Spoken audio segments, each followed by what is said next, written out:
शिव शक्ति के latest episode में हम देखते हैं सुंदर मीनाक्षी से अपने प्यार का इजहार कर देता है। वह मीनाक्षी से कहता है कि आपको नहीं लगता कि हमारा युगों युगों से संबंध है। मीनाक्षी बहुत ज्यादा क्रोधित हो जाती है कि अपनी मर्यादा मत भूलो सुंदर, वन में भटकने वाले तुच्छ व्यक्ति मुझसे संबंध जोड़ोगे। मैं मीनाक्षी हूँ, मीनाक्षी असुर राज अरुणासुर की पुत्री। और तुम जो कह रहे हो ना कि हमारा युगों युगों से नाता है, ऐसा बिल्कुल भी नहीं है। मुझे ऐसा बिल्कुल भी नहीं लगता। तुम्हारा और मेरा अगर कोई संबंध है तो वो है शत्रुता का, और तुम मेरे शत्रु के सिवा और कोई भी नहीं हो। इतना कह के मीनाक्षी वहाँ से जाने लगती है। उसी समय सुंदर कहता है कि आप कहाँ जा रही है, मैं आपसे प्रेम करता हूँ। मीनाक्षी कहती है कि ऐसे ही तुम चिल्लाते रहो, लेकिन मैं लौट के नहीं आऊंगी। सुंदर कहता है हाँ मैं चिल्लाऊंगा, इस पूरे ही संसार को बताऊंगा कि मैं असुर राज अरुणासुर की पुत्री मीनाक्षी से प्रेम करता हूँ। उसी समय एक जोर से आवाज आती है कि यह असंभव है, और यह आवाज होती है वायु की। वायु सुंदर से कहता है कि मीनाक्षी केवल मेरी है, वह और किसी की नहीं हो सकती। और उसके बाद अपनी शक्तियों से वह सुंदर को एक प्राश में बांध देता है। जी हाँ, महादेव को एक प्राश में बांध देता है, क्योंकि अभी शिव के अंदर से शिवत्व गायब हो चुका है। शिव और शिवत्व अलग अलग है। वायु कहता है कि तुम्हारी हिम्मत कैसे हुई मेरे होने वाली पत्नी पे कुदृष्टि डालने की, अब हमेशा बंधे रहो इस प्राश में। सुंदर कहता है कि वो तो ठीक है, लेकिन तुम हो कौन, अपना परिचय तो दो।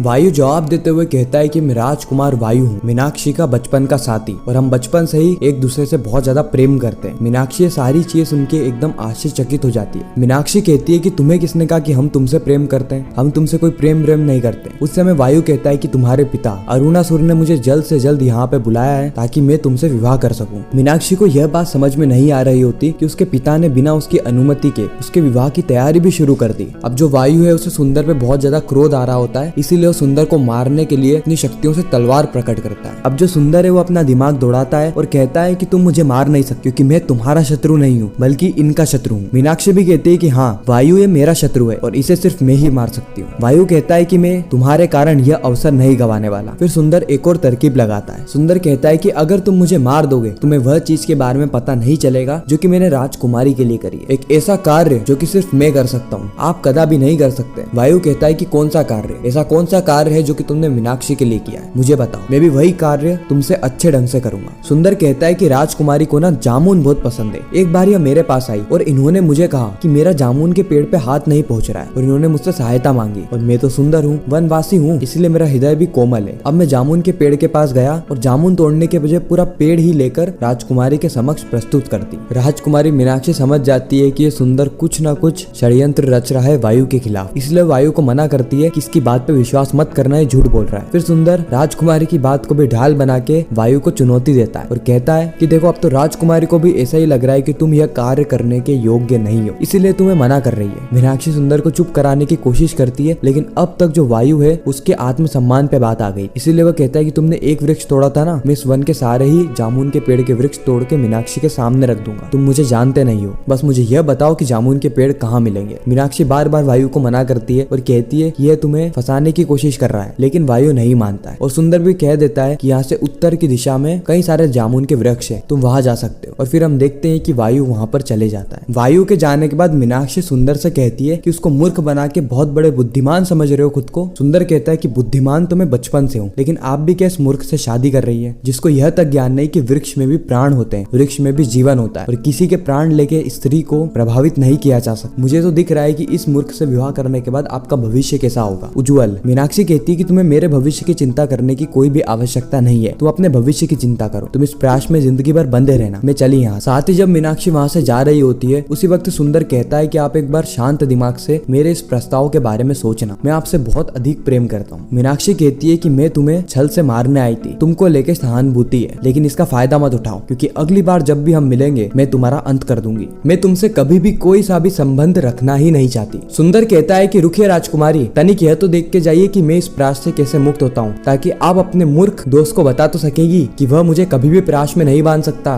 मीनाक्षी सुंदर की बात को सुन लेती है और वहाँ पर रुक जाती है, जहाँ पे सुंदर जोर से सीटी बजाता है और कई सारे मूषक वहाँ पे इकट्ठे हो जाते हैं। यह मूषक सुंदर के ऊपर चढ़ते हैं और सुंदर के प्राश को काटने लगते हैं, और हम देखते हैं कि कुछ ही क्षणों के अंदर वह पूरा ही प्राश नष्ट हो चुका होता है और सुंदर प्राश से मुक्त हो चुका होता है। यह देख के मीनाक्षी आश्चर्यचकित हो जाती है कि एक आम से वनवासी आखिर किस तरीके से वायु के प्राश से मुक्त हो गया। इस और हम कैलाश में देखते हैं कि नारद जी बहुत ज्यादा परेशान होते हैं। नारद जी नारायण से कहते हैं कि आखिर क्यों देवी पार्वती ये नहीं समझ पा रही कि सुंदर में कुछ विशेष है, वो कोई आम वनवासी नहीं है जिसके एक कहने पर सर्प आ जाता है, जिसके एक कहने पर इतने सारे मूषक इकट्ठे हो जाते हैं। वो आखिर एक आम वनवासी कैसे हो सकता है? अगर किसी को वृक्ष पिलाया जाए तो इंसान मर जाता है, लेकिन सुंदर फिर भी जीवित है। देवी पार्वती को समझ में क्यों नहीं आ रहा प्रभु? नारायण कहते हैं ऐसा इसीलिए क्योंकि मीनाक्षी के जन्म होते ही अरुणासुर ने मीनाक्षी को यही बातें सिखाई है कि संसार में अगर कोई सबसे बड़ा है तो वह अरुणासुर है, उससे बड़ा इस संसार में कोई नहीं। शीघ्र ही मीनाक्षी समझ जाएगी सुंदर को और सुंदर के सत्य को, साथ ही शिव को भी। नारायण को इस बात की भी चिंता होती है कि कहीं ऐसा ना हो कि कभी भी शिव और शक्ति अपने असली स्वरूप में आए ही ना। सारे देवतागण और नंदी बहुत ज्यादा परेशान हो जाते हैं। वह नारायण से कहते हैं कि हम शिव शक्ति के बिना कैसे जिएंगे। नारायण कहते हैं कि चाहता तो मैं भी यही हूँ, लेकिन विधि का विधान क्या चाहता है यह देखना अत्यंत आवश्यक रहेगा, क्योंकि प्रकृति का निर्णय तो सिर्फ प्रकृति ही जाने। इस और हम सुंदर और मीनाक्षी को देखते हैं, जहाँ पे सुंदर उन सारे मूषकों का कोटि कोटि धन्यवाद करता है और कहता है कि आप सब अब यहाँ से चले जाइए। फिर जब मीनाक्षी सुंदर को देखती है तो सुंदर वहाँ पे उपस्थित नहीं होता है। मीनाक्षी इधर उधर देखने लगती है, सुंदर को खोजने लगती है, लेकिन मीनाक्षी को सुंदर फिर भी नहीं दिखता। मीनाक्षी मन ही मन में कहती है कि पता नहीं कब और कहाँ चला जाता है। फिर अचानक से सुंदर प्रकट हो जाता है और मीनाक्षी को डरा देता है। अगले ही क्षण हम देखते हैं कि मीनाक्षी बहुत ज्यादा क्रोधित हो जाती है